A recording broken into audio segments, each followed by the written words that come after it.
It's a very good question. Is it sustain what? Is my life sustainable, continuity, or sustain the growth of the human habitat?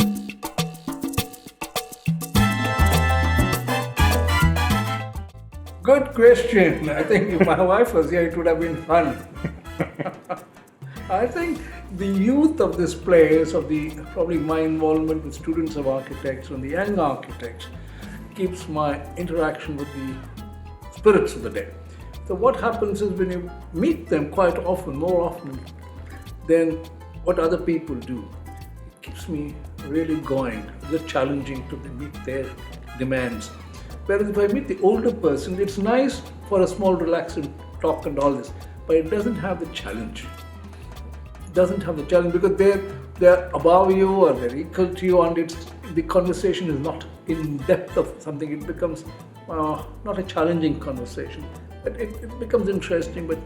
But whether it's a student or an youngster, and an architect, the spirit conscience, here is a challenge for the person to be influenced, or I be influenced with the person. I feel something very magical transformation happens when you meet the young one, and it gets into you. Whether physically I'm able to do it or not is secondary, but mentally the mind starts thinking, what has this boy or girl really wanting to do and asking? The challenge becomes really. Whereas with a senior, older person, the challenge is not, he's already achieved things. Whereas here they're going to achieve. That keeps us questioning and questioning. Very much. Because I feel this young spirit wants me to challenge my own designs and say, what have I done? What are my new ambitions and new directions? Am I really convinced about my own philosophy? So I can't get away with it and go away. But the youngster has the guts, very innocent guts of asking, oh, what did you do? Whereas the other thing, it went isn't what have I done? No, what will you do next? That challenge becomes continuous, especially when you go to a college, when you meet younger, not in a meeting. So what next? But without losing the direction. That I find is a very big challenge. Sometimes if it's a commercial thing, the end user is totally different. Whereas if it's a domestic thing or something, the end user is the same person. The influence is there. Even in a domestic, when a person designs a home, very often I find the man comes and talks to me in the beginning. Then I just smile. I don't think you're going to live in that house as much as your wife or children are going to live. He looks, but I'm the one fan. I said, no. They're the people who are going to use that space. I want to talk to them. The end user and the initiator is different. Then the great merger happens. He starts understanding, she starts understanding, children start understanding. The young ones, by the time you finish a house in 2 years, 1.5 years, they grow, they start questioning. And he said, who is this architect who's designing the challenges with that young ones? Since you asked me, I won't mention names. I still remember talking to the daughter. Then I still talk to the father and the mother and then the grandmother. They have lived a style of life. But when it came to the daughter's room, she said, sir, you have been teaching me. I won't forget it. I want the simplicity in my room, in my space. Whereas the father said, I can afford anything. This is my only daughter. Just give her the most expensive flooring and finishes. She said, no. I want him to design the way he has taught me. I didn't know that she was my student some time back. So her floor became the simplest of spaces. The fun of it was, after a few years, the father calls me and said, now I understand. Can you change all my marble and back to the cement floor and things of my other house?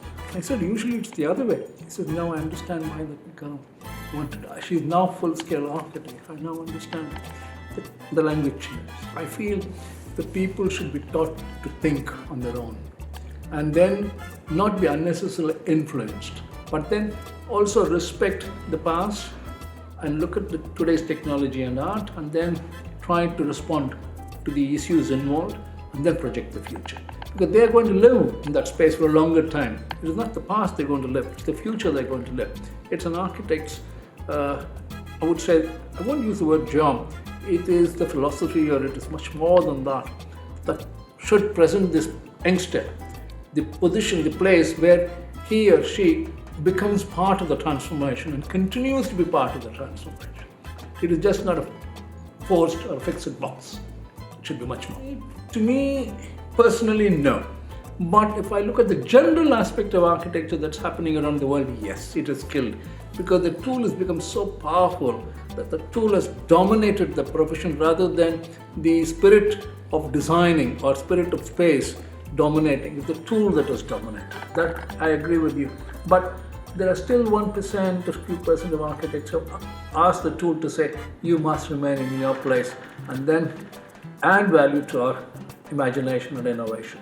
That is there. But that space is limited. I believe in the next 10, 15 years, the youngsters are going to come up with a lot of imaginative translations and transformations. That's what I said even in the morning when I was talking to some youngsters.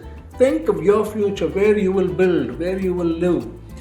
You will live not in the space I do, in the space that you can imagine, can't even imagine. So get into that imagination. Maybe outer space or under the earth or beyond things, where technology is questioned rather than technology starts dominating. That should happen. He said, sustain what? Is my life sustainable, continuity, or sustaining the growth of the human habitat? Is it that? I have no point to answer to that. Is my life sustainable on this earth? Isn't the earth changing all the time? Isn't the life on earth changing all this time? Who knows, humans may go, somebody else may come in the future. Like it happened thousands of years, something. Why are we worried? I won't be worried. I will take the challenge and say, let's keep with it.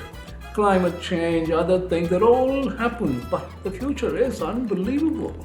I think we should just continue. If that is sustainability, I'm with it. But if sustaining the present and pushing forward, I'm a little skeptical.